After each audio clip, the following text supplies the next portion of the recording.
Tonight we're in Dartford in Kent, at the grammar school where Mick Jagger was a pupil. Welcome to Question Time.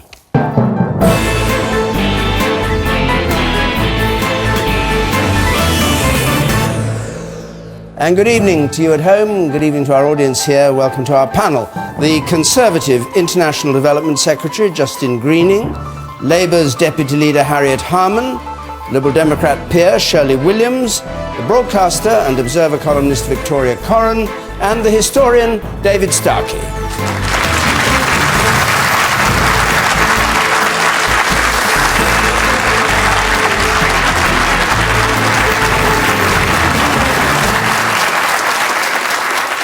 And Roger Brindle has our first question. Mr. Brindle. Will the clowns and fruitcakes have the last laugh? Will the clowns and fruitcakes have the last laugh? Of course, UKIP as described variously by the Prime Minister and by Ken Clarke. Shirley Williams. Well, they may have the last laugh, but I think they have been played up a huge amount in the press. It's worth remembering that they still haven't got a single parliamentary seat of any kind.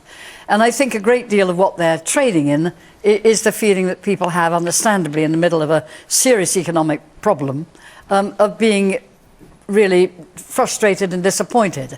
And what essentially I think UKIP does, and I've read their manifesto and it's a very curious one, is to trade on that. I don't think they're going to last that long. I may be wrong, but I think that what they're doing essentially is trading on protest, and that they don't have anything very solid to say about the problems that really face the country.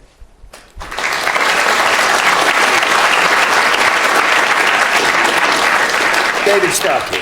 Well, I detect a powerful note of jealousy in what Shirley has just said, because, of course, traditionally, the Lib Dems were the receptacle for rubbish votes and the protest vote. So, obviously, there's a certain degree of jealousy. I don't think they will have the laugh in this election. I think they may very well have a very large laugh at the next general election. And I think they represent something much more profound than what Shirley has said. They represent a sense of deep-seated disenchantment. Most of you are political junkies. Most of the country isn't. And if we just look at this panel now, forgive me whilst I go round, we have an hereditary journalist, comedian. That's how it works, it's hereditary. Indeed, we have an hereditary broadcaster, no, you presenter. Don't. Yes, you do. Don't. No, let's anyway, go leave around. me out of it. Talk about come politicians. on. You're very much part of this. You two are the daughter of a line of Harley Street physicians. You're a cousin of Antonia Fraser.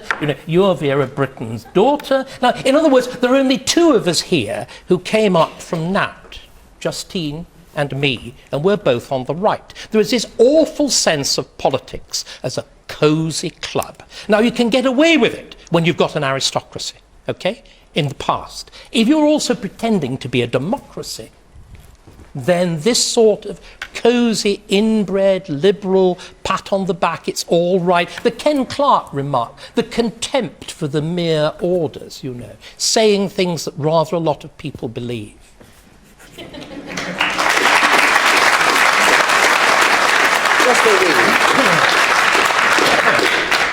I think we should respect the views of people who are thinking of voting for UKIP, and I don't think we should simply discount their concerns. I do think that as they have become a bigger party in a sense, they will get more scrutiny, and I think people will start to work out for themselves whether they feel there's any substance underneath some of the rhetoric they've heard. But I think the bottom line is today's elections are about your local council and who's going to be providing your local services, how much you're going to pay them for that. And I think time after time you can see that Conservative councils have lower council tax. I think you've had a 3-year freeze here, better services, and it's actually in tune with what people want. They want good quality services, but they don't want to have to pay the earth for them. They want them to be affordable, and I think that's really what this election is about, and I hope that people will go out and vote for good quality services the election's and low over. council tax. The election's over, so you don't need to do that pitch. But just tell me this: your colleagues in the coalition, Nick Clegg, says the Tories are pulling to the right in an attempt to appease people because of UKIP. True or false?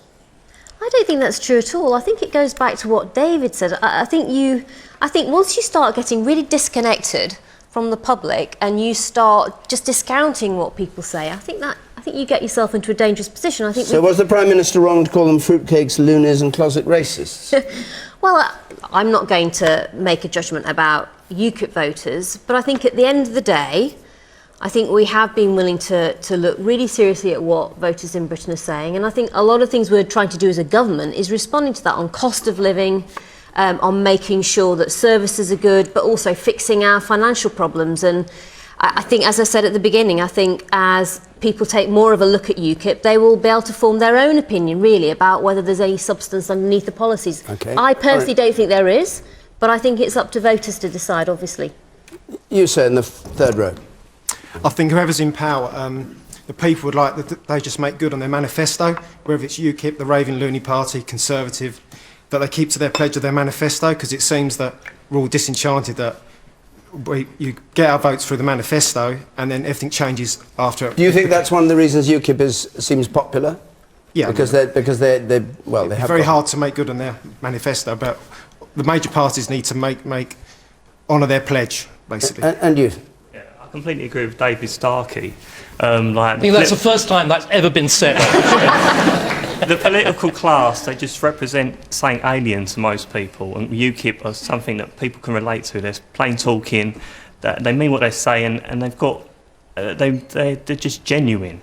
And what the Conservatives tried to do to UKIP, like that smear campaign, was trying to go through all their Facebook and Twitter accounts, trying to find this stuff, and they found like 0.3% of their candidates with rubbish on them. If you went through Labour, Conservative, Lib Dem, you'd probably find exactly the same thing. I think it's disgraceful, and I voted Conservative for the general election, but I'll never do it again. I'll never do it again, and you'll be grovelling for UKIP in the next election. The lady here in the front. I have been able to vote now for coming up to 50 years, and I can honestly say that this period of time, I have never met so many people who don't know which way to vote. Everybody in the past was all very certain how they wanted to vote, and you had a small handful that were the don't knows. But now, having been a Conservative all my voting life, I don't know who I want to vote for now. And I think people and UKIP are going to gather up the votes of those people who have had enough with the whole of the parties that are available. This lot. And it will be a vote for, we don't know what you're doing and we don't know what he's doing, but we might as well vote for UKIP. Did you do that today? I did. Okay. And the man at the very back there on the gang. Can we have a straw poll, David? No. Oh. Man up there. Oh, spoil sport, right. As a local resident, I've heard very little from any of our local MPs with today's election. Nigel Farage from the UKIP was in Dartford town centre today speaking with residents. He's going to win votes from you if you do not get out and speak to your local residents. Okay. Harriet Harman.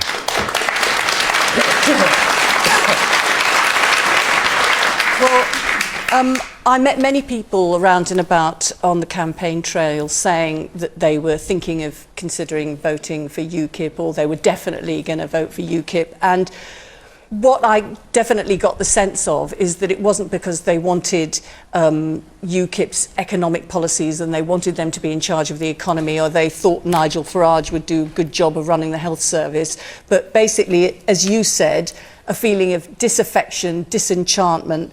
And one couple I met said, I don't agree with most of what UKIP said, but I'm making a protest. But I think that doesn't mean we should write that off or call it a rubbish vote. I think we should listen very seriously if people are feeling disaffected and disenchanted. And it is a challenge to us. It's a wake-up call for us to actually listen to people who feel that times are hard and wonder whether any of us have actually got the answers, and that is a task for us to respond to that challenge. But thank you very much, David. Don't you patronise me and tell me I've had anything handed to me on a plate. I tell you, if you are trying to be a woman in politics, there was only 3% women in the House of Commons when I came into the House of Commons. It was a men-only club, and I had to fight to actually get myself in and to get other women in too, so women could be spoken up for. So thank you very much, but don't condescend to me on that.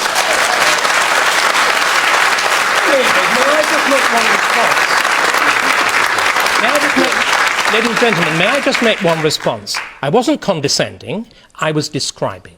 you did indeed fight for women. But you fought most effectively for middle-class women like yourself, because exactly the way female liberation has worked, and I wholeheartedly support it, is disproportionately in favour of rich, well-connected women like you. Absolutely not. That is absolutely not. It is absolutely true. No, you're both wrong.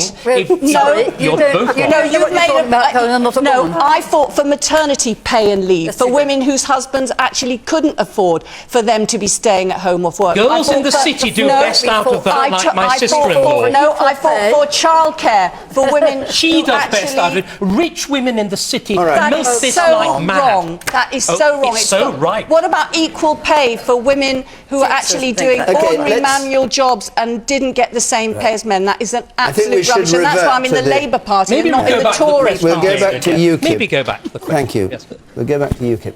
And I want to go to the man in the green shirt, then I come to you, Victoria. Yes, the man in the green shirt there. Yes, sir. We won't know till tomorrow about UKIP.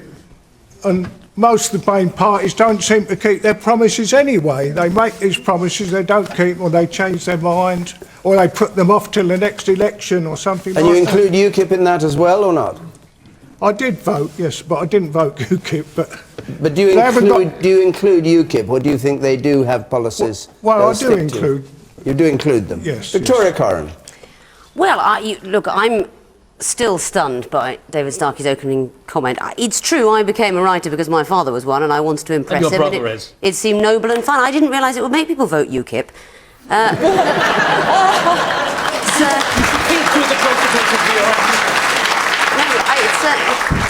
It's a level of responsibility I'm going to have to think about. And it's true, I mean, few people, you must be sympathetic with Harriet Harman, because few people have done as much for working class women as you have yourself, David. But, sorry, I really won't be patronised. My mother scrubbed floors for a living. And when I have and you've done so much for women since. Anyway, I'll carry on. I think the problem with calling people clowns and fruitcakes, this panel accepted, I was very angry to hear the people from UKIP described as clowns and fruitcakes, just because I think it is the lowest form of political discourse. To call your opponents mad is lazy and annoying, and it's a refusal to engage. It's just like saying don't vote for UKIP, they're ugly. It's childish and it's annoying. I also don't like the denigrating of the protest vote. A lot of people were saying, oh, but it's just a protest vote. Like that's nothing. We live in a democracy. It's great that we can have a protest vote. The ballot box is where people should make their opinions felt. Violent protests aren't wanted. Peaceful protests are ignored. Protest votes are what it's all about.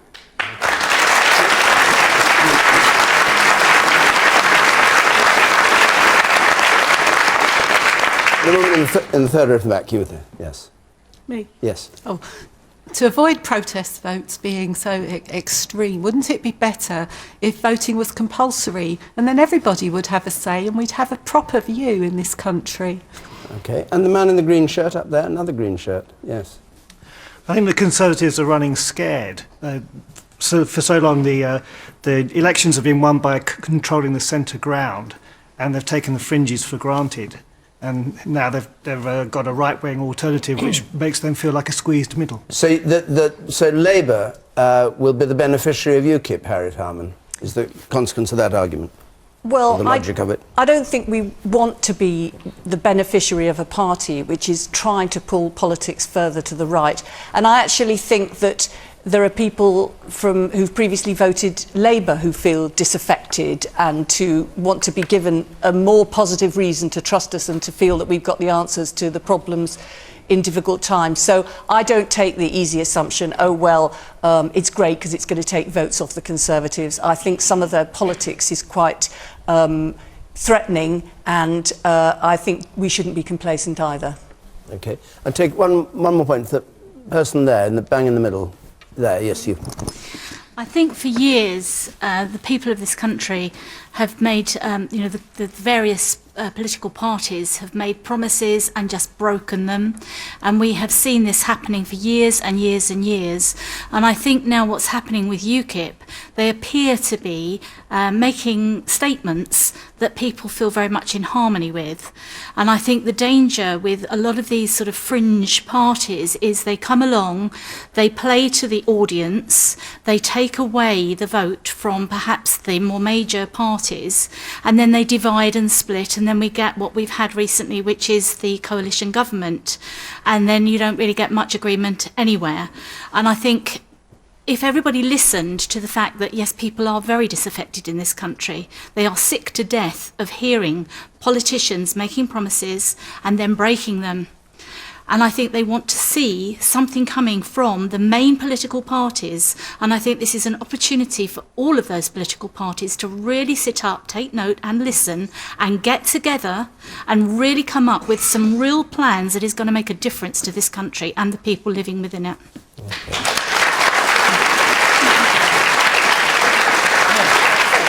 Do you recognise this description? I think that... Her description of you? I think we have stuck to our Harriet? promises, actually. I think we have set about reducing the deficit. We have started to rebalance the economy. We have started to sort out the welfare system. We started to sort out the immigration system.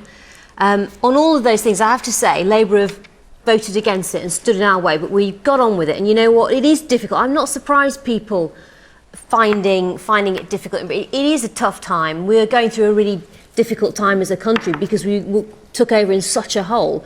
But I believe we're on the right track, and I think what we need to do is stay the course, hold our nerve, but I think we should also realise that this is a really difficult time for people, and we've really worked hard to try and tackle things like cost of living. Okay. But with the deficit as it is, we're working with a really low budget, and we've got to live within our means like everyone else, but we are trying to make sure we get that balance right. All right. Let's go on to a question that is about living within our means. From Janet Munro, please. Janet Munro. Should wealthy pensioners hand back their bus passes? One of the ideas being put forward by Ian Duncan Smith, I think, that if you don't want the benefits you get when you're old, you can afford not to take them, give them back. Victoria Coren, should wealthy pensioners hand back bus passes, and indeed their heating allowance and all the rest of it? They absolutely must not. The heating allowance is a slightly different thing. The bus passes, it's one of those very rare in the modern age, simple ideas that make people happy. As I observe it, people, when they reach the age where they get a free bus pass, it sort of brings them glee. It's a little treat.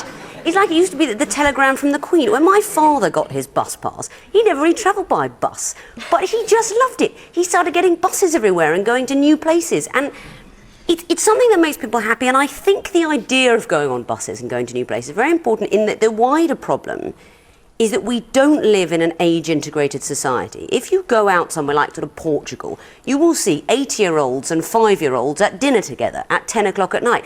And we don't. It's a culture sort of run by the young. Television is run by the young, and technology, and it's all about the sort of the healthy and the beautiful and the people that are just starting out in life. And it's like they want to shove old people sort of off screen, out of the working market, into sort of sheltered housing on the edge of towns. And if a bus pass is going to get people hopping about, going to new places, moving about with other people, and make older people sort of visible and active, it's vital that not a single old person gives theirs back.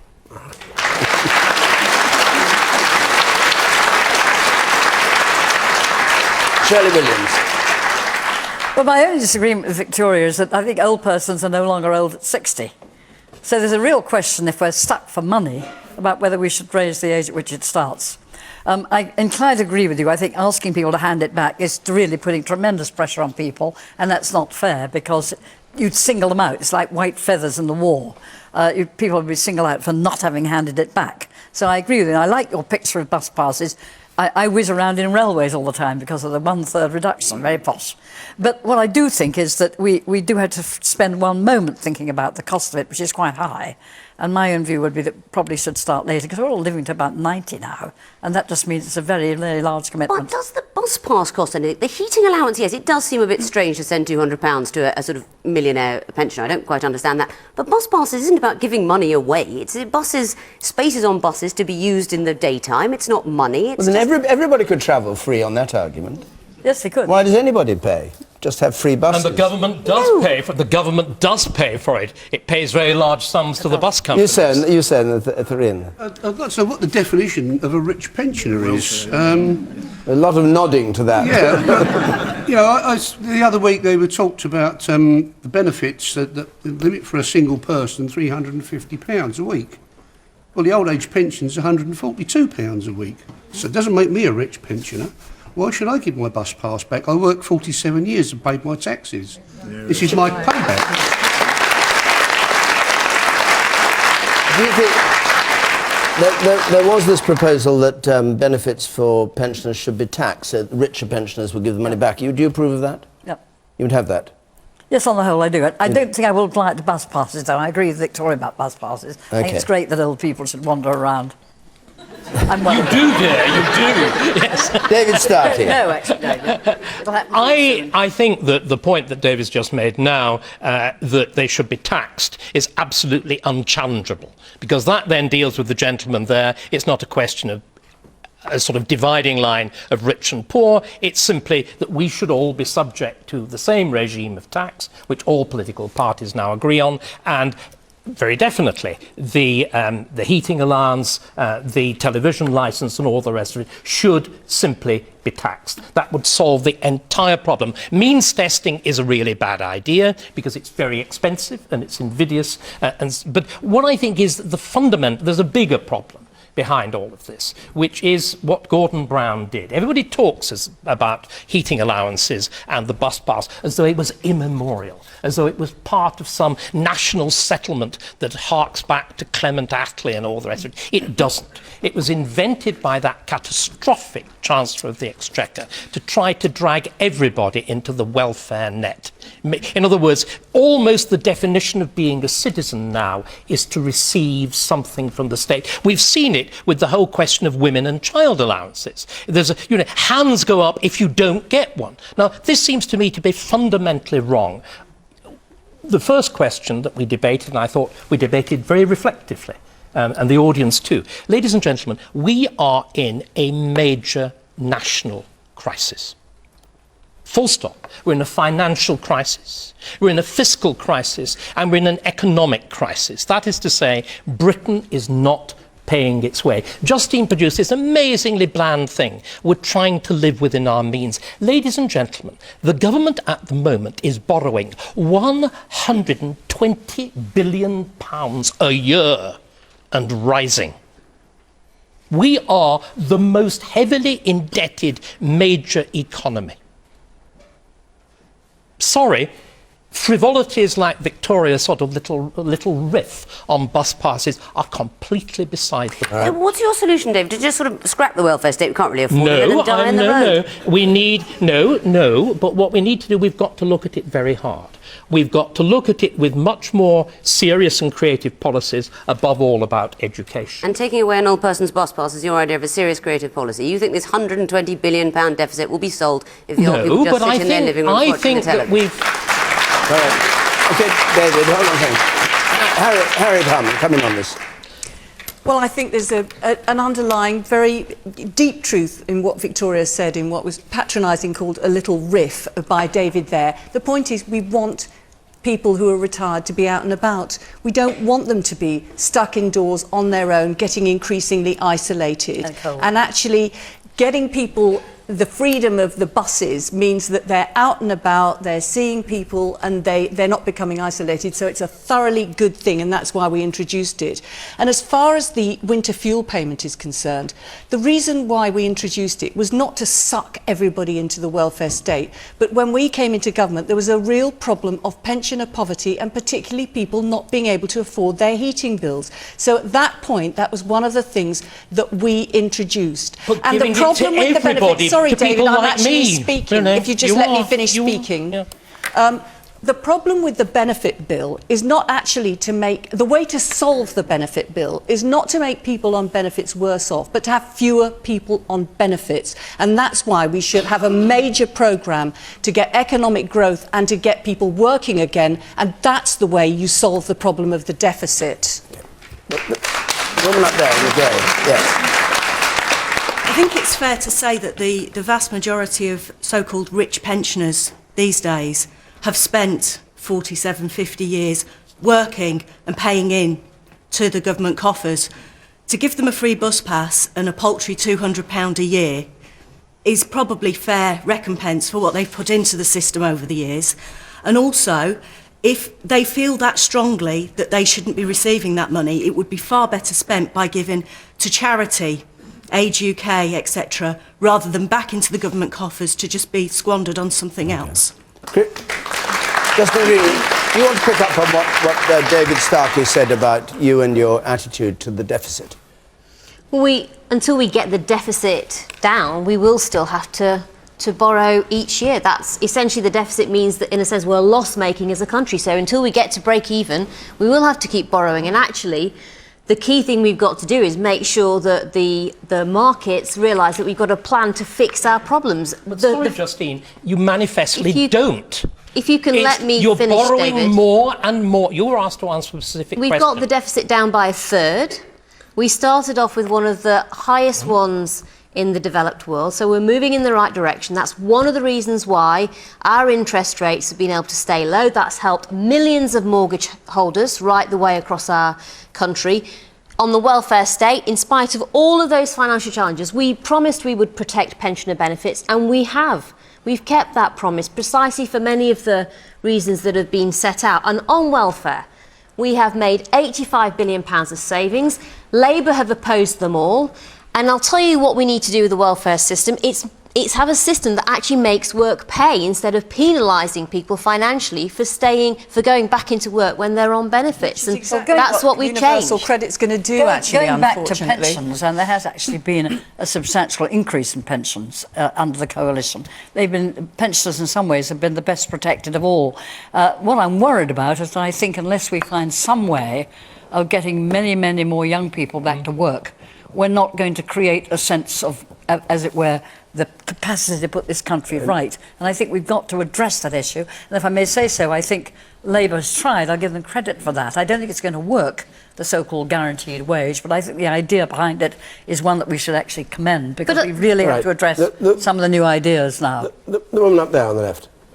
I'd just like to say, as a young person who lives in London in full-time education, I also have a free bus pass, and I absolutely love my Oyster card. It literally has made the world my oyster. However, I often get on the bus and find that I'm surrounded by either people my age or older people, and I've often wondered if I made, or we all made, a small contribution to our journey, if the cost of people that don't have these privileges came down, if it would be a more viable option, because obviously there is a real environmental argument for using public transport, among other arguments. Your buses are full of young people and very old people. Yeah. Just the two. Nobody paying anything. Literally yes. just the two. Yeah. All right. Let's go on to another question. Just before I do, you can just remind you can join us. Of course you can. Text and Twitter. You know all that. If you're at home, hashtag BBCQT. Follow us at BBC Question Time. Text comments to 83981, press the red button to see what others are saying. But one other thing, in a month's time, just over a month, on the 13th of June, we're having a special question time from Edinburgh. And the audience is going to be made up only of 16 and 17-year-olds, because that is the group that is getting the vote for the first time in the UK on the Scottish independence referendum next year. So if you're 16 or 17, want to come and take part, go to our website and apply. The date is June the 13th, and the programme will come from Edinburgh. And the next question comes from Nicola Constable, please. Is the British public's insatiable appetite for cheap clothing indirectly responsible for the factory disaster in Bangladesh? Victoria Coren. I do think something awfully strange has happened in the last sort of maybe 20, 30 years, where people, I mean women really, because I think whatever the magazines tell you, men aren't interested in clothes, but women have simultaneously lost the ability to make clothes, but gained an incredible greed for having more and more and more of them, which is a really unfortunate combination. I'm not terribly interested in clothes. I think I'm quite old-fashioned about it. I might buy one or two nice, good quality things a year. But I think people have been persuaded to believe, in our generation it's Sex and the City, previously it was Mary Quant, persuaded to believe that there is such a thing as a season, and that 4 times a year you have to buy a whole lot of clothes for the new season. I wasn't asking for a diatribe about fashion. The question was about the people who were burnt to death in a factory in Bangladesh. Yes, but the lady asked about the yeah, British but whether this is the cause of it. Ability well, I would say, so this thing where people want more and more clothes and they don't know how to make them has caused a gap where in rushes all these firms who can provide you with huge numbers of cheap clothes. I don't know about this particular factory, but certainly one does hear that there are sweatshops and people crammed in and on minimum wages and having a terrible time, and it is all to feed this huge appetite. And I think perhaps if people thought, I'm going to buy fewer things, or if I want 100 things a year, I'll make my own, they would know where the things were being made. And at least if something like that did happen, you wouldn't feel you might be personally responsible. Okay. Justine Greening. I think when people buy very low-cost clothes, they have to ask themselves how come they've been able to be made and sold at such a low price. But I think the thing that killed those people in Bangladesh was poor building regulations and the fact there clearly wasn't anybody checking whether that building was safe. I think that companies who are involved in purchasing those sorts of clothes can have a role in making sure their supply chains work better and are more responsible. And one of the things my department tries to do, and is going to try and do more of, is help companies develop responsible supply chains. And I think that can help, but ultimately the problem that you saw in Bangladesh was one of just bad building regulations and nobody enforcing good standards. Why the children were there? Why were the women taking their children to work? Why was there not any childcare? Why didn't they have enough money to have somebody else? Because he's Bangla-bloody-desh, woman. For God's sake, do you know what a country like that is like? Yes, I've been there, and I have to say loudly and clearly that we do have some responsibility. Absolutely. You simply cannot watch what happened in Bangladesh, which I think was unspeakable, go on happening. Now, we've already moved on fair trade. Firms like Sainsbury's and Waitrose and so on now clearly market fair trade products. Go and look. You'll see fair trade coffee, you'll see fair trade chocolate, you'll see fair trade other things. And all of us who buy know what that means is that somebody has taken some responsibility for where these products come from.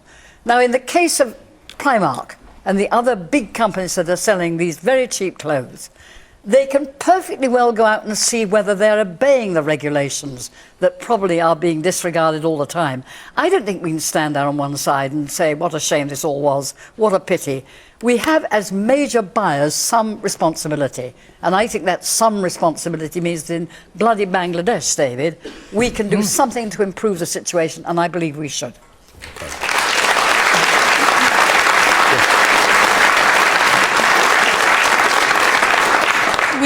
We have to recognise as well, though, that people buy cheap clothes because that's what they can afford, in the same way that people buy basics lines instead of fair trade, because they can't afford to buy more expensive things. And when we have manufacturers and clothing stores who are actually selling things quite expensively and still using those sweatshops, that's even more immoral. But you see, you can't forget that's a little bit of a trick of our economy, I think. You say that people buy these clothes, it's all they can afford.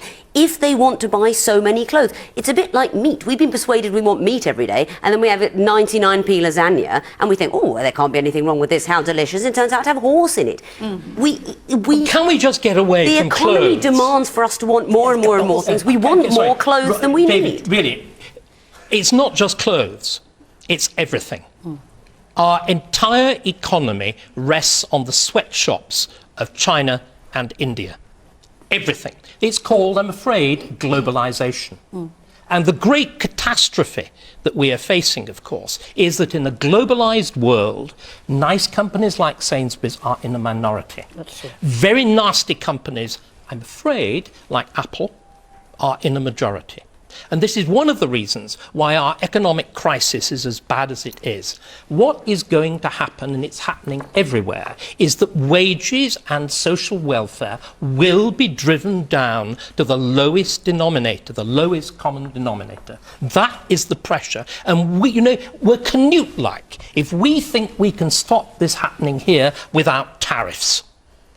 All right. Globalization is rapidly turning into a disaster. All right, so Harriet Harman.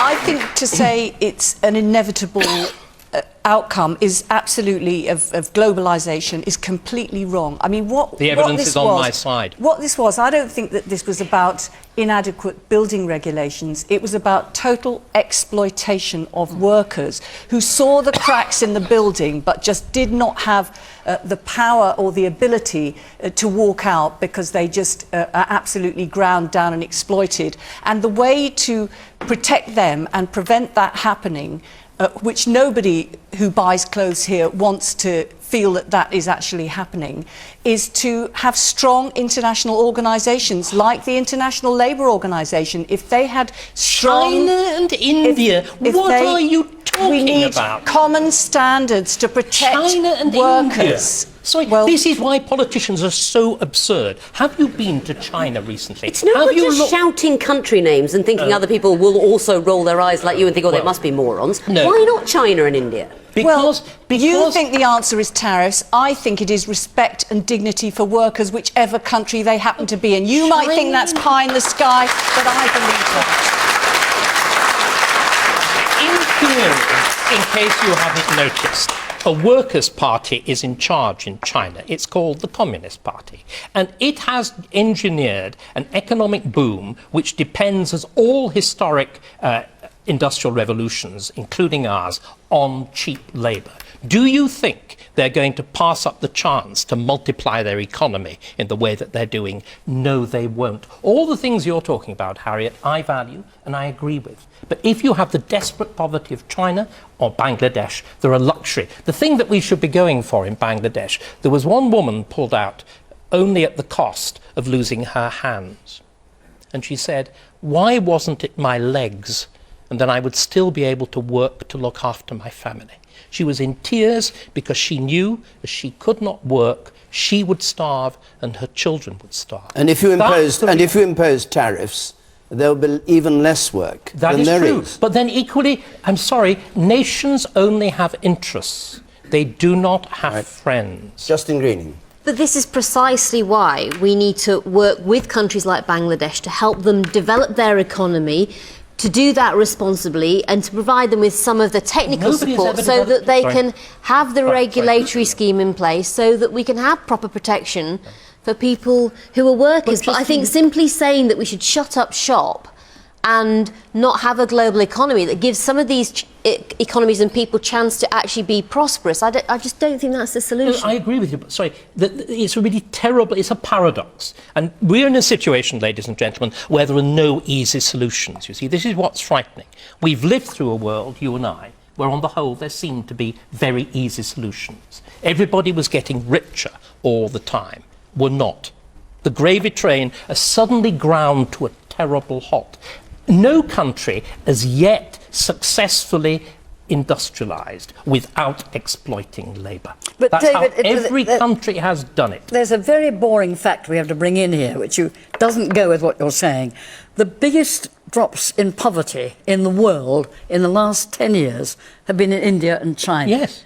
Millions of people lifted out of fundamental poverty and a lot of trade going on to places like Vietnam and Indonesia because they can no longer undersell these even poorer countries. So while I agree with you, globalisation throws up with new challenges, I very much more strongly agree with the position taken by Harriet and by Justine, and that is that you can actually do something effective about it. And I think your touching story about the lady without the hands tells us that we have to try and deal with that and not just moan about it and say that we can't do anything except impose tariffs. The woman up there on the left, yes. I'd just like to bring in a point I don't think we've touched on yet. Yes. We've mentioned cheap clothes, but what about expensive clothes? It's not just the companies that provide cheap clothes such as Primark. I mean, a couple of years ago, there was a big scandal with Nike. Nike were using sweatshops all over Asia, all over China, all over India.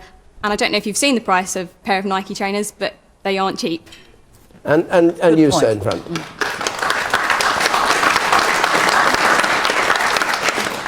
I'm a business academic and author, and I've travelled extensively in India, and I find myself caught between wanting to agree with David Starkey and Harriet Harman and Shirley Williams all at the same time. The pragmatism of David Starkey, if you've travelled in those places, unfortunately he's right about just allowing capitalism to go on. We actually read the labels on the thing. We know that the stuff is, if it's cheap, it's cheap as chips. It's monkeys, and if you pay peanuts, you get monkeys. So we know that. We actually don't act upon it as buyers is one thing. So self-regulation through buying, free trade is necessary, but it's not sufficient to give the kind of guarantees. I also, unfortunately, think if we start introducing tariffs, Harriet, that of course we will get the result that we deserve. I think we need to actually do something quite different to encourage the whole of the world to come up a little bit, so that we don't end up into this spiral of capitalism, which is destroying the planet. Yeah. I don't think Harriet was in favour of tariffs. It was David Starkey. I'm just worried about the poor here. I'm awfully sorry. I'm worried about the poor here first. You, sir. I'm English. Sorry. We'll go on to another question. From Elizabeth Wakefield. A blockbuster, this one. Is the NHS safe in this government's hands? An old cry about the NHS. Is it safe in this government's hands? Harriet Harman, do you think the NHS is safe? I don't think the NHS is safe with the Tories, and whatever they say and whatever facts and figures they purport to come out with, I just remember the time when they were in government before and the Conservatives were running the health service, and people in my constituency would actually die on hospital waiting lists. And I'll never forget a moment where a cardiac surgeon showed me his operations list that was up on the wall with names and addresses of my constituents on it. And he said, 25% of these people will die before I get to operate on them because the waiting lists are so long. And when we over and over again said to Tory ministers, you must put some more money into the health service because people who can't afford to go private die on waiting lists, they were not interested and they didn't care. And I'm afraid from that day... But this was before your 13 years in office, was it, you're talking about? Yes, and we a long time ago. Yeah, but we invested massively in the National Health Service and people did not then die on waiting lists. And I'm afraid, whatever they say, from that moment of just knowing the Tories do not care about people who depend on the National Health Service and who can't afford to go private, I'm afraid people can make up their own minds on this, but my mind is made up. I would never trust the Tories on the health service, and that's one of the big reasons I want to see them out next time and us back into government. Justine Greening? I totally disagree with that. We've protected the NHS budget. That's another promise that we have kept. That policy has been described as irresponsible by your shadow health secretary, top-down reorganisation costing £3 billion. If I can have my say, we've absolutely seen waiting lists lower. It's in Wales, actually, where Labour is running the NHS, where we're seeing targets missed. We have given people more access to cancer treatments. We've got more midwives. We've got more health workers, and we've got more of those being trained to come on prior to the next election over the next few years. So we are absolutely investing in the NHS, and we are developing it. And we are making sure that it can evolve so that it can meet the healthcare needs of our country going forward. But it's been one of our priorities, and it will stay one of our priorities. Shirley Williams, do you recognise the picture that Harriet Harman painted? From what I've seen, and I've spent a year and a half talking about the NHS in the House of Lords almost every day, both parties have got quite a lot to answer for. Now, it's perfectly true that Labour put more money into the NHS and it reduced the waiting list times. It's also true that when Tony Blair was the Prime Minister, Labour allowed an 11% greater payment to the private sector than to the NHS. And perhaps the most important single thing is that it manoeuvred and actually manipulated a new agreement for GPs, general practitioners, under which the whole of the out-of-hours time was passed over to the private sector. Do you have any idea why that happened? I don't understand why. You know why it happened? I think it was let me just finish it very quickly. Right. I think it was an absolute disaster. And I think one of the real problems we've got now, because thank God I think the NHS as such has been saved, but we have a real problem regardless of whether they're Labour, Lib Dem or Conservative, and that is to get back to a contract in which GPs take some responsibility for patients in that what are not the official hours, because at the moment the death rates at weekends and the death rates on, above all on holidays, are substantially higher than they are in normal days, and that's because GPs are no longer held to be responsible overall for their patients through 24 hours, 7 days. You want to just pick up on that point? Well, I'm sure the GP contract does need looking at again. But was it wrong? Was it a disaster?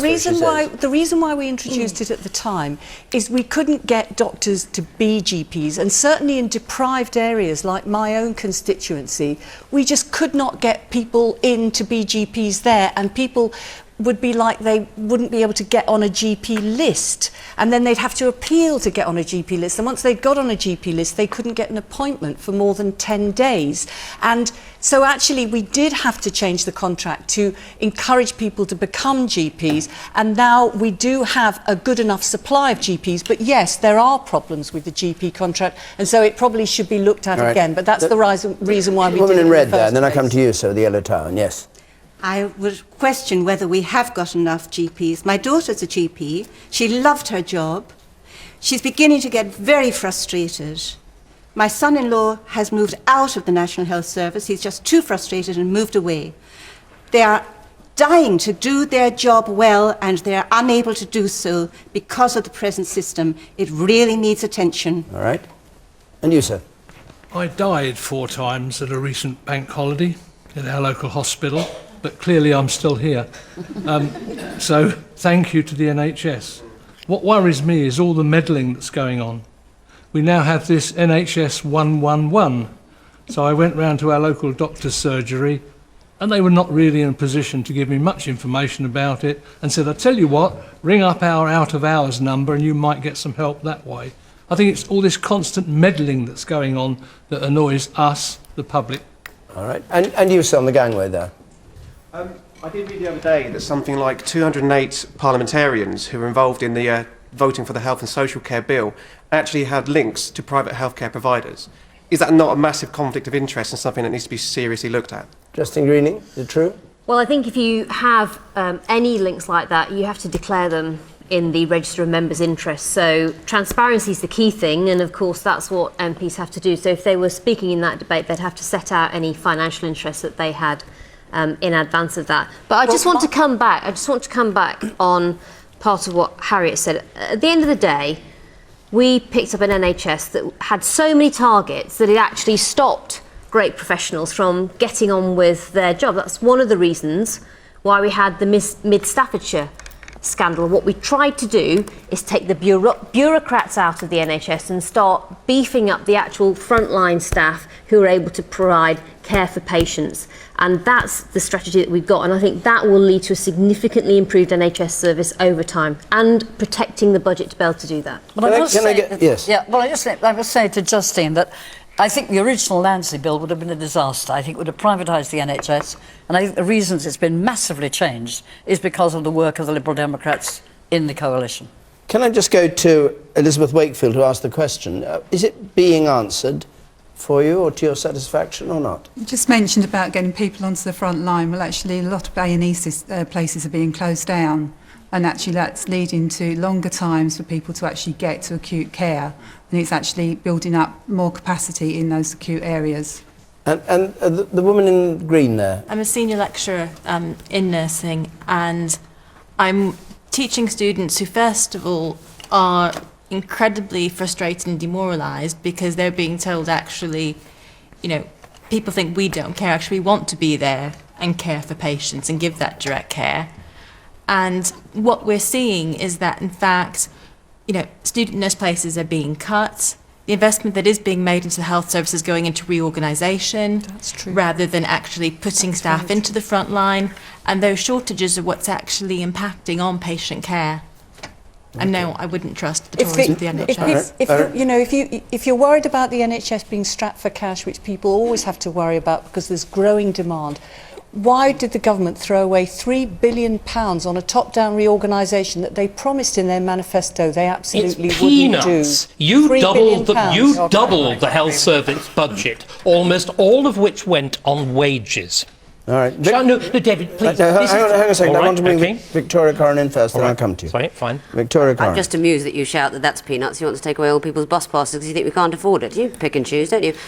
Have you looked at the size of the NHS budget? I know arithmetic's not I look your at it daily. strong point, now, what the but you gentleman should said try. there before, I think that's very interesting about the 111. You see, I agree that everybody knows that's going to be a disaster. But I didn't like the NHS Direct much. I don't understand why, when I was a child, your GP would come round if there was an emergency. People would give anything for that. There is so much. There's suffering people in this country who have the money we don't have. People would give up so much to know that their local doctor would just come over on a Sunday night when a child was ill or a temperature was soaring and they were frightened. They don't want to ring NHS Direct and wait for somebody to ring them back with questions. And there are things, you can't just keep saying there's no money to everything. Sometimes you have to prioritise something, and I think that would be probably number one for most people. If they or their loved ones were ill, a doctor that they know that lives locally would come round and treat them. And I think doctors would be happy to do it if they were paid enough out of hours. They don't like outsourcing all this stuff either. I think they're prepared to reconsider it, actually, now. It's one of those things, and I think we should just make a list of all the things we want, whether it's bus passes or cheap clothes, all the various things that money buys, and get people to vote. And I think a doctor that will come around and see you when you're ill would be top. OK. David Starkey.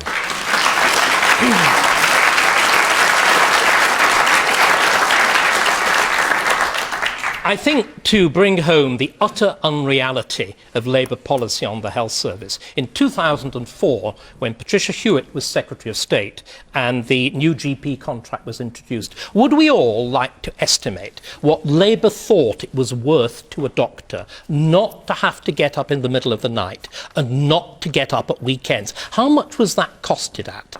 20,000, 30? How much would you pay? Shall I tell you?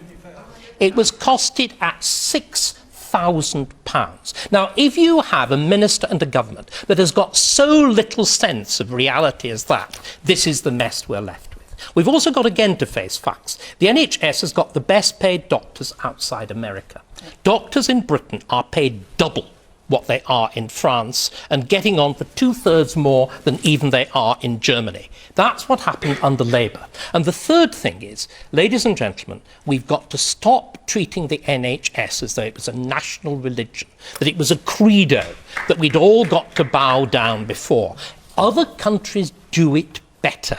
We always make the comparison with America. That is the wrong comparison.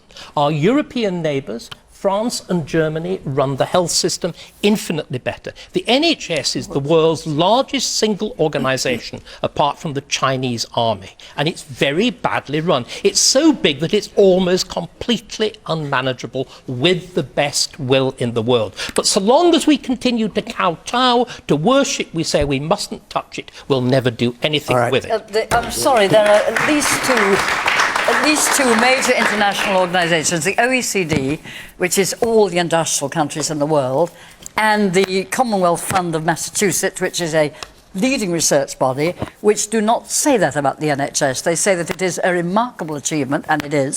And although I completely agree with David on one thing, which is the GP contract, and with Victoria, must be looked at again, it just isn't right or fair to suggest that the NHS is other than a quite remarkable public service. All right. The woman in the third row there. Yes, you. I work in the NHS and have done so for about 15 years. I personally think that any government that comes into power, because the NHS is such a key institution in the country, they try to make a mockery of it in a way. They want to make a mark within the NHS, and they always get it wrong. The reforms that have been made, the changes that started in April, by the way, are just a change of brand. It's just a brand change. Exactly the same problems. We're seeing exactly the same problems. There are absolutely no changes. We're finding it difficult to put patient at the centre, which should be the focus of the NHS. So I'm afraid everybody has failed. Both the Labour government and the Tory government have failed. And just to get it clear, you think politicians always want to do something about the NHS because it's such an important thing, and therefore they interfere when they shouldn't? I think they're not the best people. They're not well placed to dictate what goes on. They should leave it to the frontline staff. We're better equipped to do so because we're facing patients. Do you agree with that, Shirley Williams? Well, I think it's what they think the Social Health and Social Care Act is doing, because it has put almost all the budget in the hands of GPs. And before that, the money was in the hands of managers. The problem with some of that is some of those GPs have also got interest in private health provision, where they're actually running private clinics. And the difficulty is some of them will be commissioning services from companies that actually they are making a profit out of. Harriet, that's a terrible conflict of interest. They can't do it. You haven't seen the amendments which have made it the case that no GP who's got an interest in any other private medical body can actually take part in a decision at all. And if he does, hang on, I'm just telling a fact. I happen to move this amendment. You a fact too. No, sorry, you weren't moving the amendment and I was. So forget me. So anyway, if you just give me a minute, I'll finish and go over to you. I just want to finish by saying that I actually believe that the issue of conflict of interest, which was serious, the gentleman up there was right about MPs, but I think it has been addressed in a very, very direct and very tough way. So the point that I was wanting to make is all GPs are private for-profit companies. That is what was set up under the health service at the very beginning. GPs are self-employed partnerships. They are running for profit. So all of this stuff about privatising the National Health Service is hokum. Okay. Labour began under Aaron Bevan saying he was going to stuff the doctors' mouths with gold, and that's the way the thing has been run from the very beginning, and it is turning into disaster. What you said is very interesting, the lady there in the orange jacket, about health service professionals knowing how to run the health service. I agree with you. Unfortunately, somebody has got to pay for it. Health is rapidly becoming the largest boom area of the whole budget. It's uncontrollable in all countries. OK, David. You, sir, in the check shirt. The duty of the chief executive of a company is to make a profit for the shareholders. So everything that is privatised is primarily for the shareholders, not for the patients. And the second point is, if Harriet Harman gets her party to commit to change all these ridiculous nonsense things that have been happening, then she may get some votes in the next general election. All right, and you in the second row. I think all this doctor bashing is absolutely disgraceful. I think the NHS is what it is because of the hard work that doctors do. And most of my family work for the NHS, and they're dedicated, emotionally work around the clock. And I think for you to talk about how much they're paid, I think is just doing them a huge injustice. They're not paid enough. Lots of Why people not stuff their mouths with gold? Come on. If I spend my money on taxes, if I could spend it on anything, it would be the NHS. That's fine. And the doctors that keep it afloat. That's you. But lots of people do their jobs properly. That doesn't mean that we don't. Not all of them save lives. You'll be appreciating it if you need the NHS. They chose to be doctors and they do a job, and I agree with you. I think on the whole they do it very, very well. But sorry, they are incredibly well paid. One last and point. Disproportionately They'll even treat David Starkey if he gets taken. David. I go to private hospitals which are very much better. We're coming. They may be run for profit. David. No, they're not. You're infinitely better. All right, we're coming. No. We're coming. My thumb speaks. David, we're coming. Yes, we'll have to hit you on that thumb if you don't stop talking. We've got to stop. The lady that first asked the question, What? though, which was just, is the NHS safe in this government's hands? It seems like probably no, but the safest assumption is it isn't safe in any government's hands, and we should keep an eye on it. And as far as I understand it, this healthcare bill, doctors and nurses unions are against it. And much though David Starkey mightn't like it, people trust doctors, and if they don't want it, we shouldn't go with it. All right. I'm sorry to say time's up. We're going to be in Coventry next week. Germaine Greer, David Davies for the Tories, Tristram Hunt for Labour. And the week after that, it's Ipswich. So if you want to come to either Coventry next week or Ipswich the week after, there's the address on the screen. Our telephone number 0330 123 99 88. You'll be rung up. We'd be very glad to see you. My thanks to our panel here and to all of you who came to Dartford for this edition of Question Time. And until next Thursday, good night.